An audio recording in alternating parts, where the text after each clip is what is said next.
Au moment où le soleil se lève, c'est un moment où il est formellement interdit de prier toutes sortes de prières surérogatoires. Surérogatoires. D'accord? Quelle est la illa? Quelle est la cause, à votre avis? Pourquoi on ne prie pas durant ce moment-là?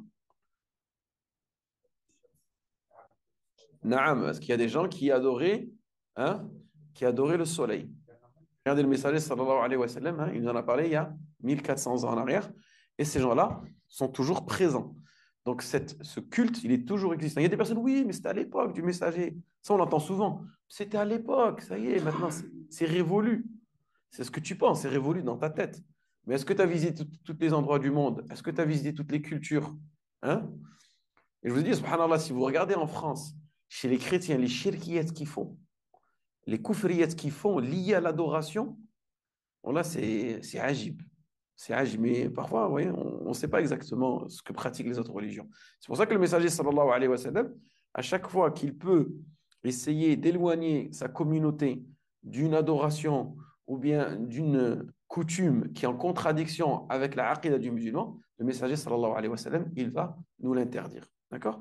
Et vous savez, ouais, les Aztèques aussi, hein, culture mexicaine, qui, eux, adoraient le soleil, ils le vénéraient à certains moments de la journée, hein, lorsqu'il est au milieu, le soleil. Les Aztèques, ils le vénèrent lorsqu'il est en plein milieu du ciel, parce que c'est le moment du zénith, c'est le moment où le soleil il est plus haut. Donc c'est un moment où leur Seigneur est arrivé hein, au point le plus culminant. Et c'est une raison aussi pourquoi nous ne prions pas aussi de prière surrogatoire à ce moment-là. D'accord? 5 10 minutes avant de dormir, tu ne pries pas.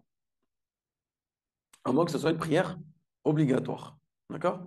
Et tout simplement aussi le messager, sallallahu alayhi wa sallam, pour se différencier, parce qu'il y avait des majous qui vivaient à l'époque du prophète, sallallahu alayhi wa sallam. Les majous, les adorateurs du feu, les adorateurs du soleil.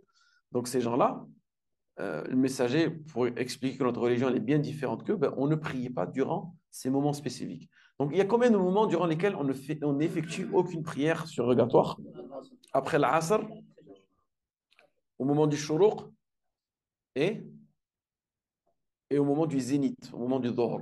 5 10 minutes avant le Dhuhr, 5 10 minutes juste après le Shuruq, durant ce période où le soleil se lève.